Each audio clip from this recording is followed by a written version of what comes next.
Due to popular demand and the amazing feedback we got from our very first episode of Diaries of a Watch Dealer, where we did an episode with an authorized dealer or an ex-authorized dealer, we spoke about some great content and also gave you guys some great insights about how the primary market works. We decided to do a second episode with a gray market dealer to give you guys the opposite side of, I guess, the watch market, where we interviewed one of our very good friends, Loutas from SwissLink's, and we shot this episode in the Maserati showroom. Our friends from Maserati actually gave us the opportunity to shoot in their showroom. It is an active showroom where people are coming in and out and there's traffic and all that kind of stuff. So do expect not studio quality audio, I guess, but pretty good quality still. So we did have the privilege to shoot in front of these amazing cars and in front of these beautiful showroom in general. So look, I want to introduce you guys first and foremost to my good friend here, Loutas from SwissLink's, someone that I work quite closely with. I'd say he's now a very dear friend and also a business partner. Welcome, Harris. Hey mate, how are you? Good man, good. Can you tell us a little bit about yourself, just so give the audience a quick intro of who you are, what you've done, and what makes you an expert in the, I guess, the grey market field or territory or the scene? So I own and run SwissLink. We buy, sell, source all kinds of luxury goods like yourself. I've been an avid collector for a number of years now. Before I could afford them, I was just a massive person that just was obsessed with watches. I always saw them as like an extension of one's personality, and I thought, how can I, afford these and also be able to, be around them on a daily basis? So basically, I started buying and selling the watches one by one as a collector, and then I, grew it to the point now where we've got a shop and we're doing it on a big scale. So now I know that you're a huge car fanatic as well as watch, of course. And I guess today is kind of the dream set for you, isn't it? I mean, so our good friends at Maserati have given us the opportunity to actually shoot in their showroom. So as you can see behind yourself, there's a beautiful Maserati car there, and also there's a couple there as well. And they have told me, personally say on screen, that they're a bit better than Porsche. So if you guys want a better car than a Porsche, get yourself a Maserati. Shameless plug. But look, this podcast is going to be exactly the same as the other one that we did in terms of structure. So we'll be answering a lot of our clients and a lot of our audience's questions about how the grey market works. And also just some questions that you guys want to know about, just the grey market dealers and everything like that. So we're going to get started with, because I missed the last one, right? I did it a little bit later on the show, but with this one, I'm going to do it quite early, and I want to start with what's on your wrist, Harris. So a wrist check. All right. So I have a Rolex Daytona. This is a white gold Oyster Flex new reference. It's a 126519 LN. This is the new reference, absolute stealthy kind of looking watch. I absolutely love it because you can dress it up, you can dress them down, and they're just super comfortable to wear. I agree. Anything Oyster Flex, anything Daytona, I'm a sucker for in general. But the fact that it comes in a rubber and it's an Oyster Flex, like rubber Oyster Flex, obviously, it's super comfy, man. Everyday watch, I'd say. One piece they can wear in summer and winter and any other day of the week. But I'm personally wearing a 2021 Oyster Pepsi. I quite like these oysters, bracelets. I don't mind them at all. I know a lot of people do prefer the Jubilees over the oyster bracelet, but for me personally, I don't know, I'm more of an oyster guy, right? I think that it doesn't wear as dressy, and it's just a nice everyday watch, right? Like if you do want to kind of have a normal watch or a normal sports band on your wrist and not have a bracelet, definitely the Pepsi on oyster. Excuse me, guys. So let's jump straight into it and ask the questions that everyone wants to know. Let's do it. So the very first question, random question. It's from I guess a client of mine that bought a watch. He wanted to know. This is what he said, right? Random question. I only wear my Rolex on the weekends. On the days that I don't wear it, it sits in my safe. Is it better to have the watch sit in a winder, or is it just better to reset it every other weekend? Harris, what's your take on this? First thing I always say to someone that asks me this question: do you leave your car on when you're not using it? As you can see, we don't. The car's in the back. No, or not on we idle. don't. There's a reason behind that, and it's because just like the car, for example, you'd be using all the mechanics, all the parts, the movements and everything consistently, and you'd be basically wasting the fuel of the car / the movement of the watch. So like all the oils and everything like that are consistently working whilst you're not wearing it. So I would say no, it's not necessary. I would leave it because otherwise you're going to require it to get serviced a lot sooner. So that's definitely no. Unless you've got multiple watches that you are wearing consistently every single day, you just chopping and change them, and you want to hold them as, hold the time on them, sure. I agree with you. I think unless you've got a complicated movement, like a perpetual calendar where it does need to be accurate and it takes like 15 minutes to actually set the date on the watch, it does make sense for you to have a watch winder. However, if it's not, it only takes you about 15 seconds to set the time and the date every morning, right? Also, on top of that, cost-wise, watch winders aren't cheap. There's some that can go up to like $63,000, $100,000, $100,000, crazy, and some that are $7,000, $8,000. Like, can you justify spending that much? It's up to you. It's up to you. Yeah. Obviously, also putting into account that the servicing cost that will come sooner than it would. So we do have watches that are over 20 years old, I'd say, and then they don't require service. They haven't been sitting in a winder for the last 20 years. So it's okay to let your power reserve run out. And I think it's just a laziness thing. Yeah, I know. You just want to chuck it back on and it's ready to go. But correct. You're going to get it serviced a lot sooner. Correct. So to answer your question, do you need a watch winder for your watches? Depends. I'd say no, but depends. If you have, like I said, a complicated movement, maybe. Next question. Which Rolexes are good for smaller wrist, Harris? An Explorer, 36, right, or a 39 if you're wearing a bit bigger, but like a Datejust 36. Yeah, look, I'd say anything 36 is usually good. The common size, I'd say, today is 40, 41. Yeah. But if you do want something, if you do have a bit smaller wrist, 36 are perfect. Yeah. I'd say even Daytonas. Daytonas were a little bit smaller as well. The older ones anyways, the 1-1 reference, not the 1-2 reference. Yeah, slightly. So they wear like more 39 as opposed to 40 millimeters. So they're not bad at all. But we do have a beautiful showroom in Bondi if you guys want to come by, right, Harris? Come check it out. We have a beautiful showroom in Bondi. Again, shameless plug. We have a beautiful showroom in Bondi. We've got like 120, 150 watches that you guys can try on if you like. It's actually it's detriment to us because like there's too many options. Yeah, like I had a guy coming in today, right? He literally just wanted to try on this particular Datejust, the older reference one, and then he saw it and he's like, "Oh, let me look at the newer reference ones." And look, let's see this. I'm like, "Oh, okay, fair enough." So I try them on. Like when they want that one, like you'd like to sell that. But look, that's the beauty of having the options. Correct. Unlike the Rolex stores, they don't have that. Yeah. You have a couple of them and they only are to try on. You can't even just go ahead and buy it. Yeah. It's funny because I actually had clients make that comment quite a bit in terms of them coming in and be like, "Oh my God, you guys have more stock than the stores." I'm like, yeah. It is what it is. It is what it is. Okay, so next question. Do grey market dealers have their own watches or do they wear whatever watch they fancy that they have for sale? If I've got it for sale, I won't be wearing it. If it's brand new, absolutely won't be wearing it. But we've got, now at the, we're at the point where we can have one or two in our personal collection. You know what I mean? If it's a consignment, we never wear our consignees' watches. You know what I mean? We have enough there that we can have, even we'll just share our own watches if we bloody want to, right? But typically, we will, if it's brand new, we're not going to wear it. And we've got our own personal collection. So if you guys didn't know, most of the stock that comes in, we buy our own stock. We don't consign too much anyways. So for example, this Pepsi here, I actually co-own with one of my business partners, Adam. So yeah, it's my watch. I do whatever I want with it, right? But it's actually the next question is actually quite relevant to this topic too, which is, do you polish your watches? And before I say anything, Harris, I want to ask you, what's your take on polishing watches? It depends on the watch.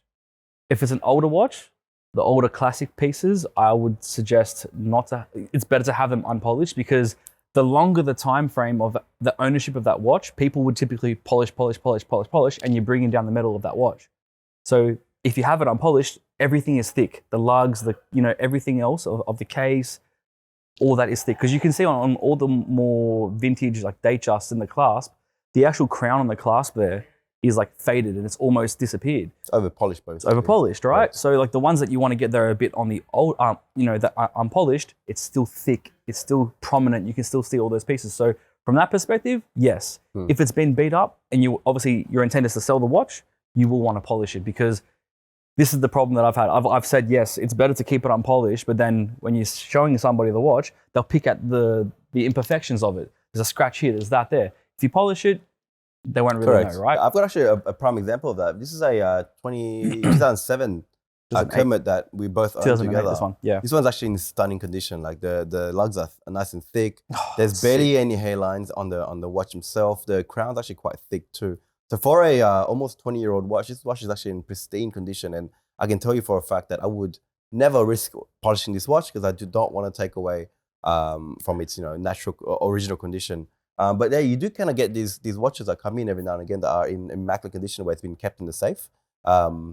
So yeah, I mean, look, in terms of polishing watches, I say, look, it's okay. Like the majority of people don't want to buy a new watch that's all beat up and banged up, that has hairlines everywhere. However, don't overdo it, obviously. So for these watches that we own, that we bring in, sometimes they are in worn condition, so we're okay with wearing it. But yeah, we will eventually get it polished and retail ready condition so that we can eventually, have it to sell and to give it to a new home where someone will appreciate it. And when they buy it, they won't feel like they've got someone's sloppy seconds, right? So it's still in pretty minty, pretty good shape. So in my opinion, yes, it's okay to polish a watch, but it depends on which watch, right? I wouldn't like that one there. That is an absolute safe queen. Like that is like an amazing example of what, and a true collector, they'll see that and they'll see the value in it and they'll pay more for that. Correct.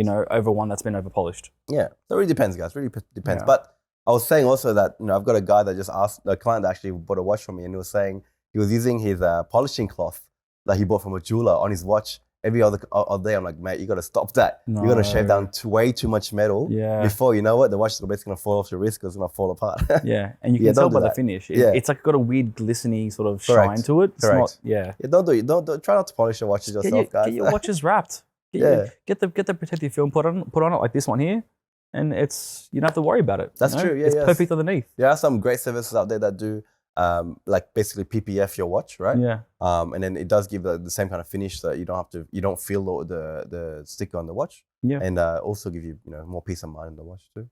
Cool. Next question. Another guy asked clarification when a dealer, like grey market dealer, says new or unworn.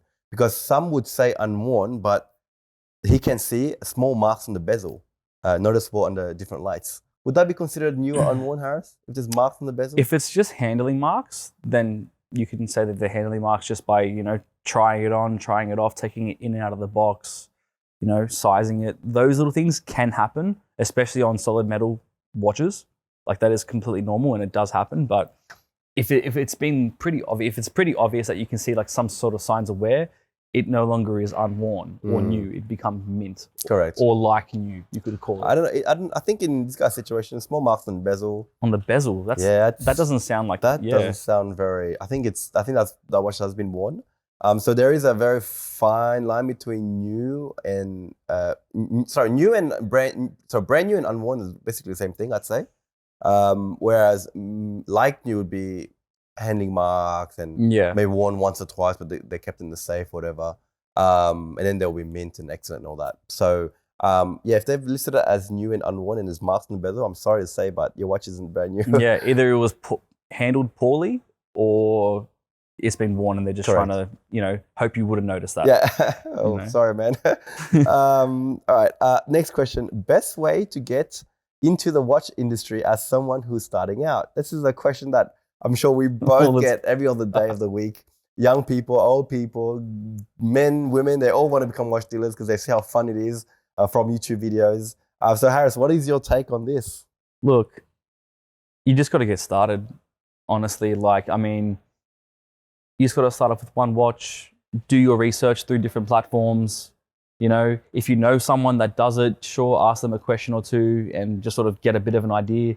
YouTube is usually your best friend. Yeah. The university of YouTube. I like to always say Instagram. I learn a lot about different references and different things like through, influencers on Instagram and Facebook and so forth. So you can get a bit of an idea on what's hot and what's not on certain models. Mm-hmm. I know a guy actually on social that makes some great content.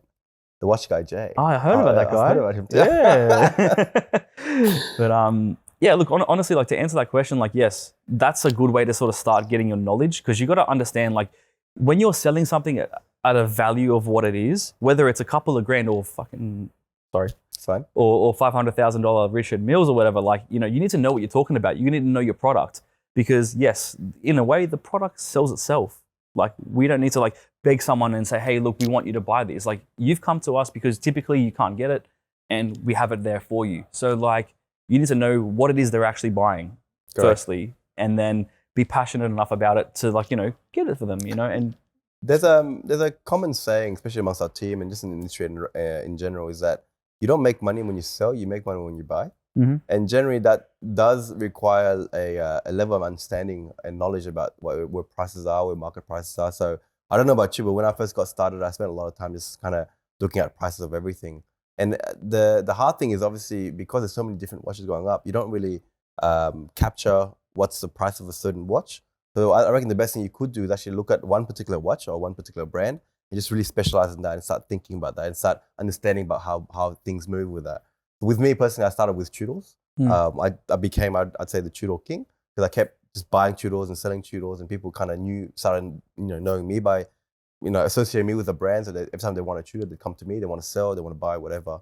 And just doing that constantly, I kind of learned the prices better. I knew what I should be buying it for, and then I'd be able to sell it for the current market price. So just a lot of I'd say immersion into that particular piece of that brand, or just immerse yourself. But at the same time, like your general progression starting off as a beginner, like you're not going to have the kind of network where you'll be able to get wholesale prices Correct. on these kinds of watches. So you do have to start off and just try and find a really good price, a bargain on what one of these watches is worth, what you think it is worth, and then sell it. And then, it might take you a week, it might take you a couple of months for it to sell. Who knows, right? But that's the whole point of it. It's just trial and error. Correct, yeah. And Sometimes you buy pieces, we don't know what the prices are for. Exactly right. There's no data on it. You never know. You make the mistake, sometimes you take a loss. Most unique pieces, and you're like, how the hell am I going to sell this? What's it even worth? Like, Correct. you know what I mean? It might be worth this at retail. It might be worth heaps more afterwards, or it could be heaps less. So what platforms would you say would be a good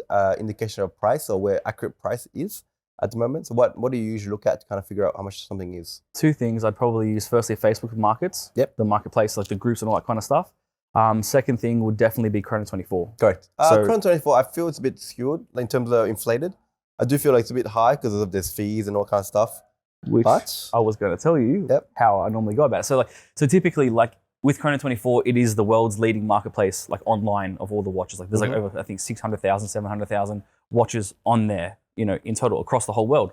So typically I'll look up the exact specs of that particular watch, and then I would take off the cheapest one that's got the same condition, set, all that kind of stuff, take off 15%, 10%, which then minuses off all the fees, like you were saying, and all that, which gives you a rough price indicator on what it's worth. Because a lot of the times it's overseas stock. So if you're going to say, oh yeah, it's so much cheaper over there, cool. When you get it in though, from overseas, you've got to pay your taxes and duties as it arrives. So it actually is more. Correct. Right? So that gives you a bit of an idea on what it's sort of worth. I feel like it depends on the brand too, because especially with Rolex, there's so much, it's so liquid. So you can usually rely on local market places, like for example, Facebook, kind of determine the price for it. Yeah. Whereas harder pieces, like stuff that you don't see every other day, like stuff like IWCs and Richard Milles and stuff like that, then you'd have to kind of figure out what the price is on a global market too. Yeah. Chrono will be a good indication of price there too. Just simply Googling that reference number as well. Yep. You'll have different other shops all over the world that might have posted it up at a certain time. Correct. You just get an idea like that. Yeah. You know? Yeah. So it's a lot of, there's like, you guys don't know this, but there's actually a lot of data that goes around, research and data that's behind it, right? It's not just kind of winging it and figuring out different prices. No, that's right. But yeah, let's move on to the next one. How do you justify prices for your clients? Sorry, how do you justify prices to your clients, the inflated prices? He's basically asking, how do you justify getting a client to pay 20 grand above retail, 30 grand above retail, whatever? Harris, your take? The easiest way to sort of answer that question, I think, is the first thing I think of is supply and demand. Like, go in and get one. Not to sound arrogant or anything like that, but it's like anyone can go into any of these Rolex, for example, Rolex stores for like a Panda Daytona, right? Yes, the prices of 4x what the current retail is, but like we can't get them. But the people that have profiles already are the ones that get the call for this.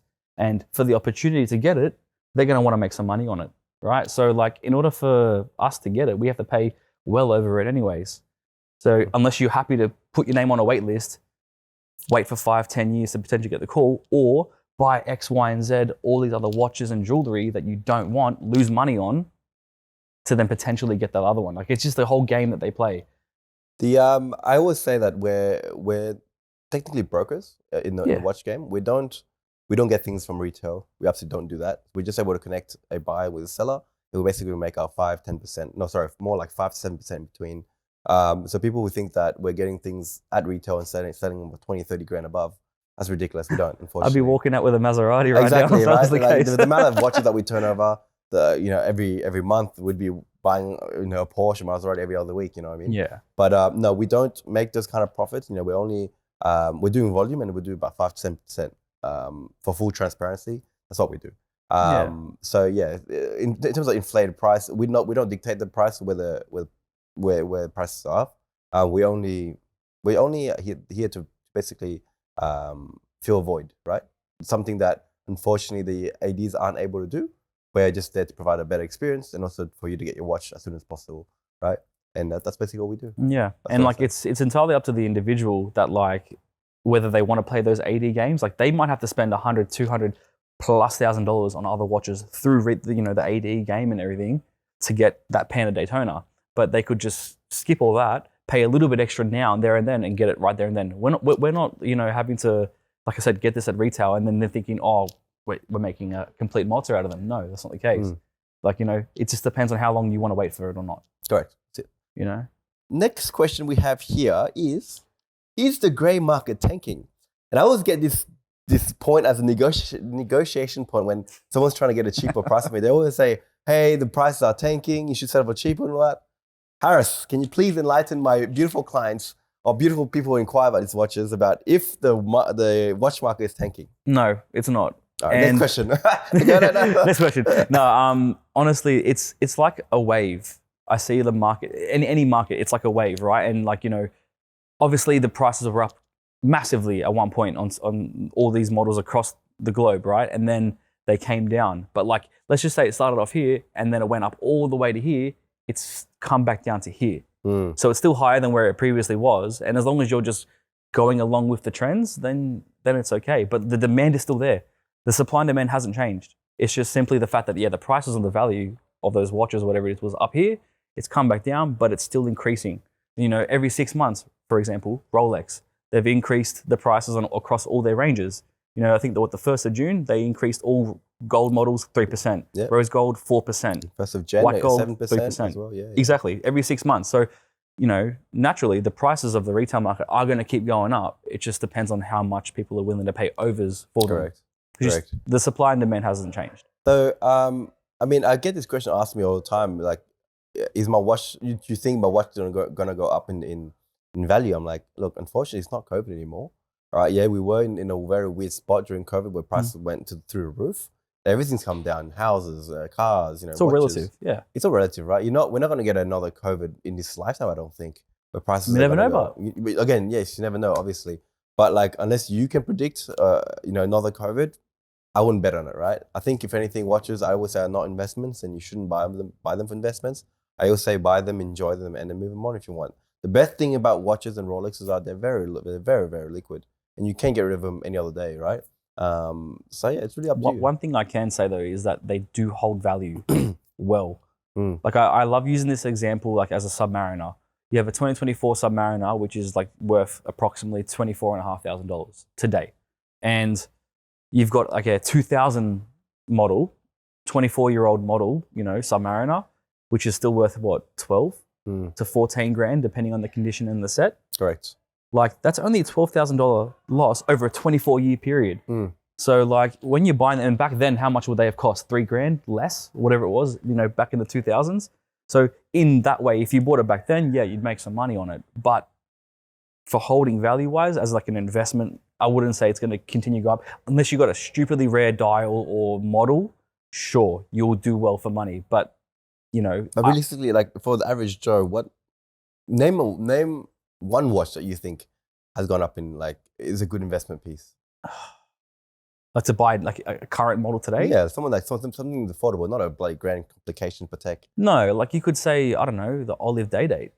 But even then, you see some fluctuation in prices, no? Yeah, but then it could get discontinued because it's an anniversary dial, right? That's where I think of these sort of things. I'm like, okay, look, it's really hot. It went up to 140 at one point, and now it's down to the 80s. The retail is still 60, 70 grand. It's still above. It's nowhere near as where it used to be. But what happens if that gets discontinued? Yeah. The John Mayer.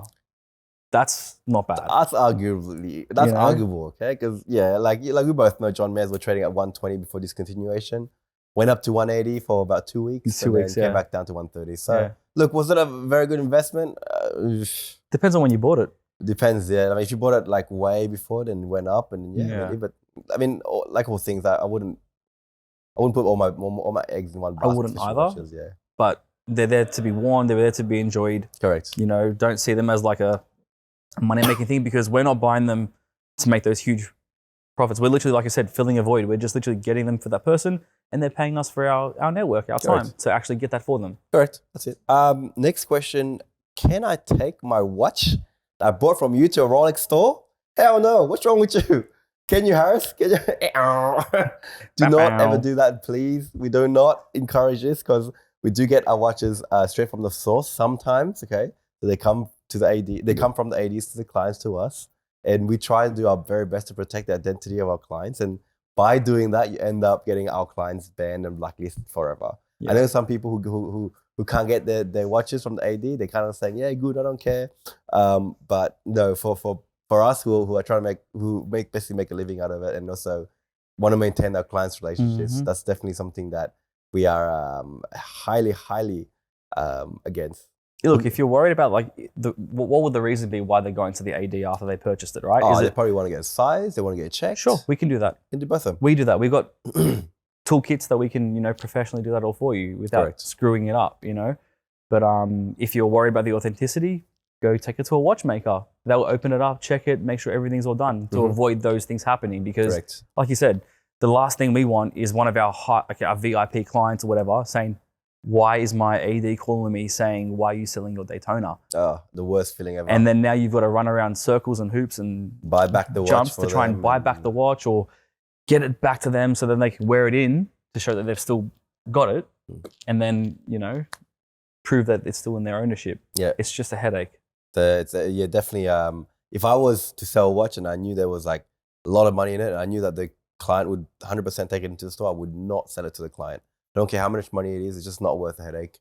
And there's actually a reason why majority of Pateks that's allocated in Australia gets actually shipped out of the country, because exactly that. There's not many Pateks, right? I've got a story, that's why. Tell us your story, Harry. So I had a Patek Calatrava that I was selling, and the client, it was one of your buyers. He was really fussy about the band. Oh. And it was virtually brand new, but it had a tiny little scuff from just putting it on and off, right? I went into one of the ADs to just get the band changed. All I wanted was a new leather strap. That's all I wanted. They go to me, yep, it'll be a 6-month wait. It'll cost you this much, but we need you to bring the original paperwork of the ownership who sold you this watch. I'm like, are you kidding me? All I want is the strap changed. What does it matter? It's my watch now. And they literally said, no, we want you, in order for us to do this work for you, you need to bring in the paperwork to actually prove, or just to show us who sold it to you, so they can blacklist them. Turns out the guy was in Hong Kong, but it doesn't matter, right? It's the fact that they go to all kinds of lengths to just find out who's selling what and everything, because they're so picky about all that kind of stuff. Not a question I have, but something that just came to mind. What's the general rule of thumb in terms of how long you can flip a watch after owning it? Depends on how ballsy you are. Like, honestly, like it could be... So that you don't get blacklisted, sorry. Sorry? So that you don't get blacklisted. So you didn't get blacklisted? At least 5 years. Really? I thought it was only 1 year. No. You had a client that bought a watch that was 2-3 years older. Hence why I was surprised. Yeah. So the story goes... And that watch was a 2021 that I had, the Patek. It was a 2021 model. Yeah, no, what about Rolex? Rolex, just to be safe, at least 3 to 5 years. Really? No. Just to be safe, but I think we can agree to disagree on that one. Huh? I think we can agree to disagree on that one. Oh, well, look, that if you want to be safe, you want to hold on to it for that long. But if you want to move it on quickly, sell it to the right people, and then they will be able to, move it along quietly, or to a person that's going to actually genuinely enjoy it and not go into an AD. Correct. So the story that we're referring to here is I had a client that basically had a James Cameron that was a 2022 piece, 21 piece. So it's about almost 3 years old, the watch. And he ended up selling it. I installed it with someone else. And that client actually went into the store with the watch to get it resized. I don't know why, but he did. So the authorized dealers ran the serial and basically figured out who he was, and then asked that particular client to bring all his watches back, not just one watch, all of them. And he did. He brought it all back because we were able to bring it back in. But what we're trying to say is, it's funny because for me, what I thought was that 1 year was enough before you can actually move your watch.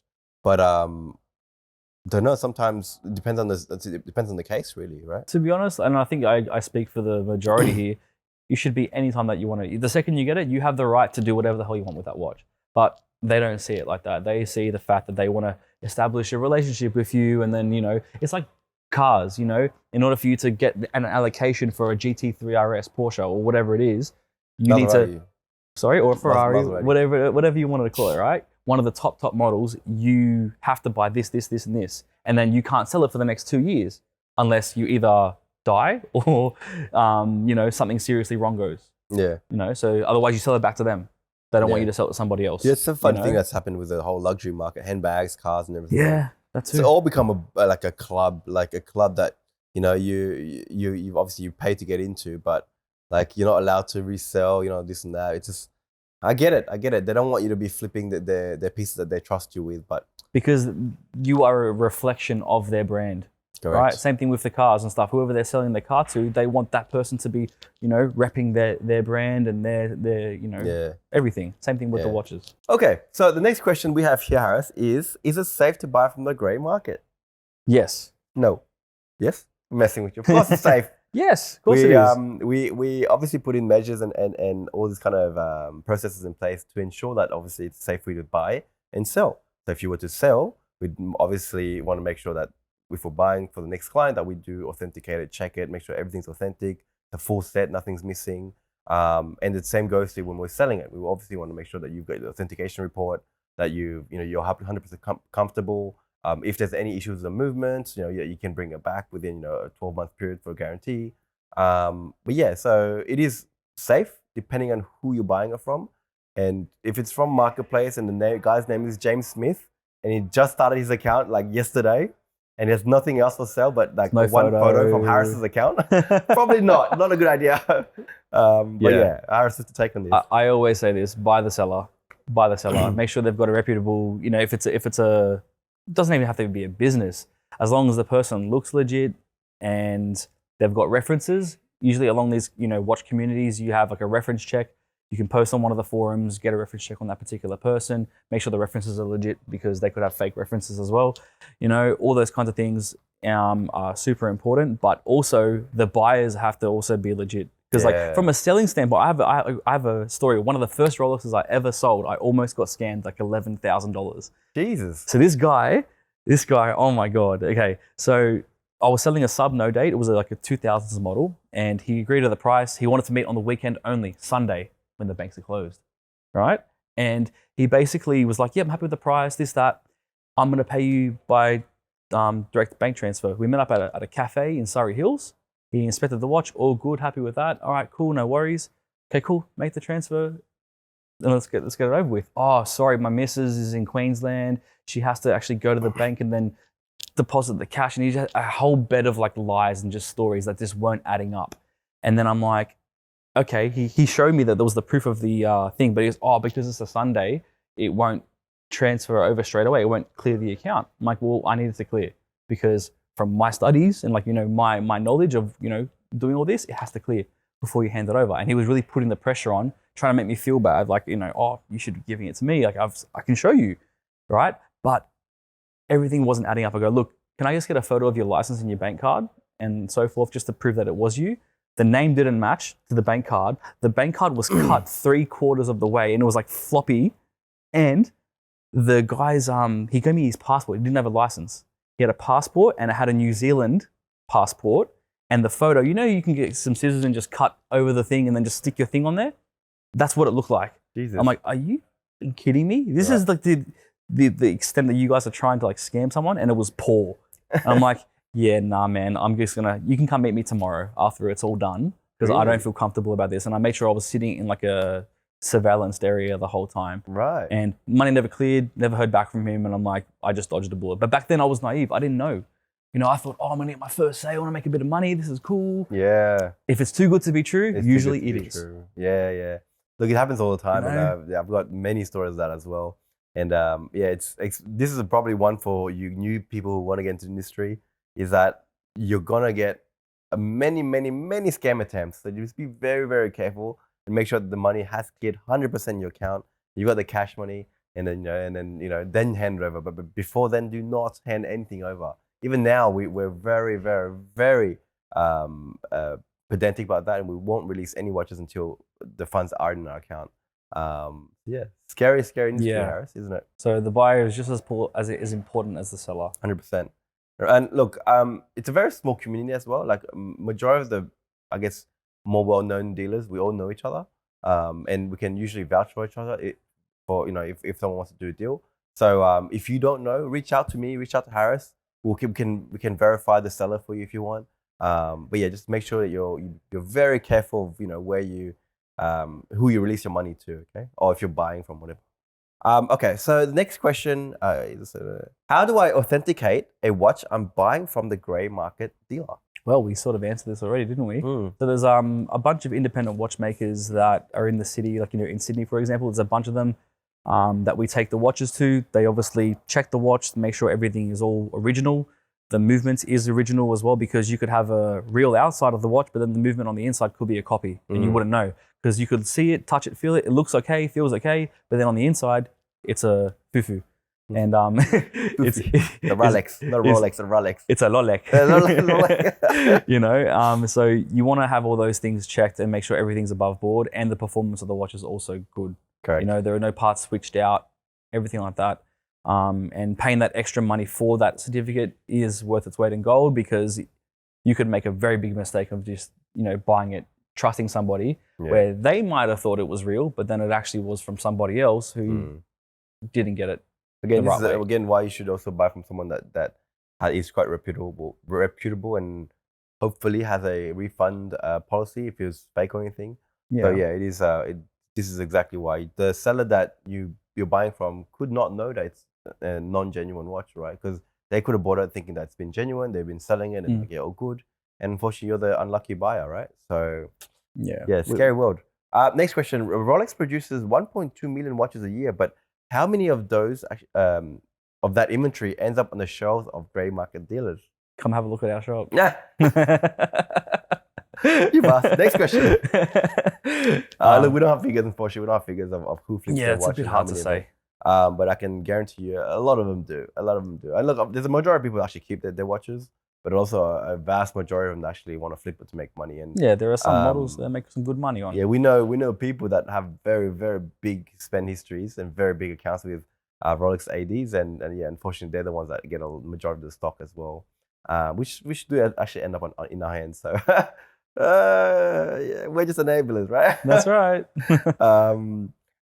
Next question: why do watches trade over RRP and some under?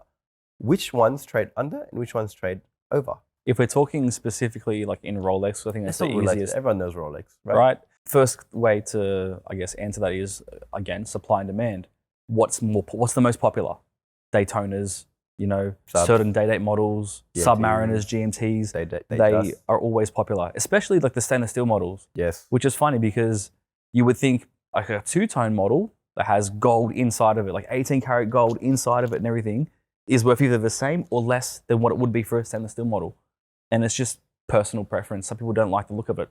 They prefer to have it as a stainless steel, like yours, for example. You can wear that as a daily, You can be dressed up, you can be dressed down. If you had the two-tone gold in it, for example, you might think it's only a dressier kind of watch, even though you can get away with it. Yeah, I agree. There are a lot of, I guess people's tastes or the general taste of the watch market have changed to just stainless, majority. So you're right, yes, pieces that trade above retail are Daytonas, Datejust, some Fluted Jubilee, GMT subs, Sky Dwellers, and some solid gold pieces, holiday dates, the new Oscars, and all, the likes Money of that. green, yeah. Money green, yeah. Certain, usually it's either it's those kinds of models or dials. Like I had a client who paid like 22.5 grand extra for a white gold. He had a white gold Pepsi. It was a blue one, beautiful watch. And we sold that for him. And then I also had the meteorite dial on hand. And he goes, I really want to get out of that one and I want to get into this one. So he paid an extra like $22,500 just for the dial, and the actual meteorite was a year older as well. Damn. So he crazy. that's where people value these kinds of things, because those kinds of dials and configurations are like worth stupid amounts of money to them. And I agree with it because it is very rare. Yeah. So, and the ones that actually trade under retail are stuff like solid gold root beers or solid gold. Now they are, Yeah. because the prices are going gone up up, so much, and people aren't paying. They don't want it anymore, and plus they can't justify spending that much for that particular piece. Yacht Masters. Yacht Masters, some day dates. Yeah. What else? Yeah, so just pieces. Unfortunately, the price are dictated by how popular a piece is. Stuff like a Daytona, I don't think will ever trade under retail, because Daytonas are they've always been trading above retail, even prior to COVID. So yeah, just how it is. It'd be interesting though, because I think like with the increase of the retail prices every 6 months, at what point are people going to say, I am not paying retail for that? Like the Daytona solid rose gold would be like, what's it at now? Like $70,000, 75 grand maybe? Yep. What happens when it reaches $80,000, $90,000? Do you reckon someone's still going to pay that at a retail price? I highly doubt it. I mean, some people will just be like, I want the newest and the best. New reference, they'll pay it, sure. But if it's a slightly older one, I don't know. and it's the same current reference, still in immaculate condition, and they save 20 grand? Well, we'll see in the start of 2025, see if prices are increased again by Rolex. They will. We'll see. I'm not sure, but I don't know what the Rolex is. I don't think anyone will know what Rolex's direction is at this stage, if they're going to keep increasing until. But this is across the board, right? As well, like for example, Vacheron, as well. My client has a rose gold Vacheron. I think it's a 4500 V blue. The retail jumped from $86,000 to $101,000 overnight. Jesus Christ! Overnight. Wow. They had made one of the biggest price increases like ever. Same thing with IWC and like those other kinds of brands. They all made a massive price increase along with. They all do it together, but we always see Rolex most. Yeah. Okay. Fair enough. That's a fair point. I got a couple more questions. I'm getting flagged down by the producing team here that we're going over time. So I'm going to do some quick questions. How often should you service your watch, Harris? Every 5 to 6 years. Questionable. So I say unless it's running slow or unless it's not tracking time properly, I'll do it then. It is recommended 5 to 6 years, but it's funny how they do it right after the warranty runs out. But yeah, we've had watches, for example, this one, over 20 years old, doesn't need service. It's running perfectly fine. If it's not broken, fix it. Next question. Do you offer guarantees on your watches? If so, how long? Yes, we do. We offer a 12-month warranty on the movement of the watch. Obviously, we confirm that the watch is authentic and everything like that, so we at least offer that. And then on top of it, we have a 12-month movement warranty. So if like the watch stops, the time doesn't hold or whatever it is, bring it back to us. We'll make sure we get the issue rectified, and then we sort it out. Yeah, ask your backpack dealer if he offers that. Next question. What's the difference between the primary market and the grey market? The primary market are those people that are buying it directly from Rolex, for example, at the retail price. Grey market is someone like us who it's exchanged hands at least once and they're buying it from a secondary market. It's like buying a used car. Yep. These aren't used, obviously. Basically, new and pre-owned market. Yeah, of course not. New and pre-owned market. So primary market being brand new from the stores, grey market being pre-owned. Some of them are actually new too. Still new, but like they're just secondary exchange. Yeah, secondary exchange, correct. How do you get your watches? Do you work with ADs? No, we don't personally work from ADs. We both don't have any connections, any ties with ADs. However, we do have clients that do. Like I said, they have massive spend histories with particular ADs, and they, because they've got such a massive spend history, they usually get everything, right? So the ADs do give them that. And from our last podcast, we can justify, or we can confirm that some ADs are a bit corrupt, I'd say, that they will do back under the table kind of stuff. Yeah, so they do get a little cut from that person selling it after they've sold it to that particular person. So yeah, it's not uncommon and it's not unheard of. So yeah, it is what it is, right? Yeah, it's not all unfortunately fair. Unfortunately, like I mean, there are certain people that can see the dollar value, like they can make some money on the side whilst working there, and they'll make a couple thousand here and there for certain allocations. Easy sale for them. they make a bit of extra money. Oh man, I know some SAs that make some good ass money, man. They make some good money just selling to these particular individuals. How do you determine how much a watch costs? I think we've touched up on this before. Like in terms of how do we determine pricing? Again, Chrono 24. Usually we take that minus 10-15%. That's usually where we're looking to buy that so that we can still make a profit out of it. So like I said earlier, our profit margins are only about 5 to 7%.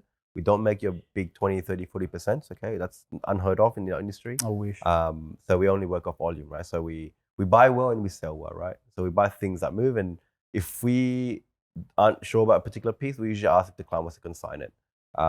There's no point for us risking our money on something that we don't know if it's going to move. You know what I mean?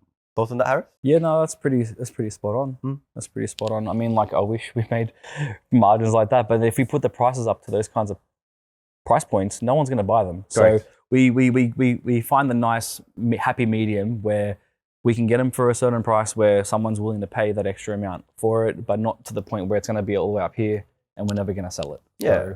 So we want them to get a good deal, but we value our network and getting that for them, right? So someone, we're entitled to making something on that. So like knowing that we make 5 to 7%, when we're selling to our clients, we obviously make sure that they're not paying over market, but also when we're buying back, they would be expecting to take about a 5 or 7% loss because we'll need to buy it back to restock it and to move on to the next person. So it could be even less of a percentage like that. We do favors for some people as well, right? Like we won't take anything on top of it just for the relationship. You know what I mean? Like, so it's not every single time because it's not. Yeah, it's like it could be 500, could be whatever it is. It just depends on what it is. But then there are some that obviously are more lucrative than others. Correct. There are some of the watches that I get or you get that you would not expect to get such a return.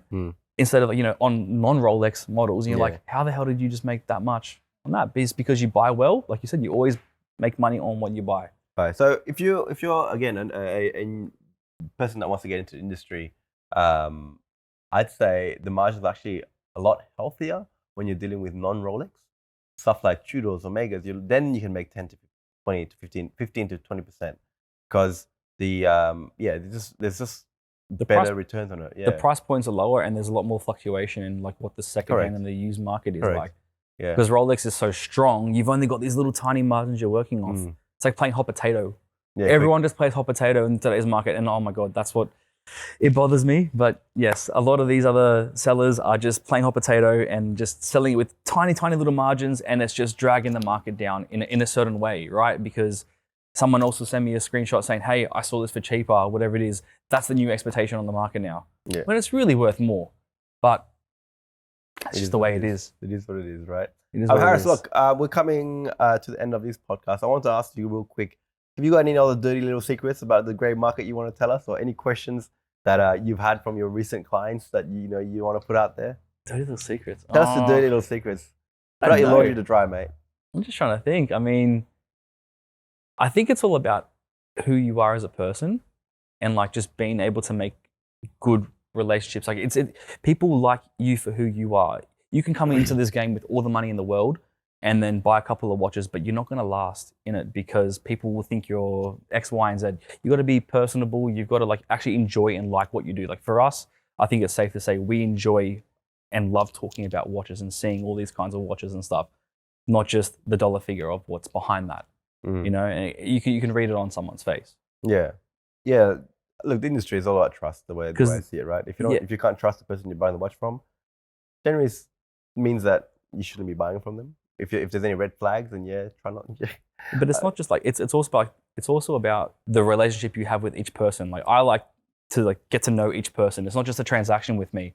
Like I talk to you. We even hang out, go out for lunches and dinners or whatever it is. Phone calls last a lot longer than what I should, and I'm getting hurried up by other people to say, all right, hurry up, it's done now. I'm like, but I want to just talk to them, whatever. I love it. Give me a watch. Yeah. No, right? But look, I guess if that's it. That's the end of the podcast. I just want to say a quick thank you for joining us on this show, guys. This is Harris Loutas from SwissLink.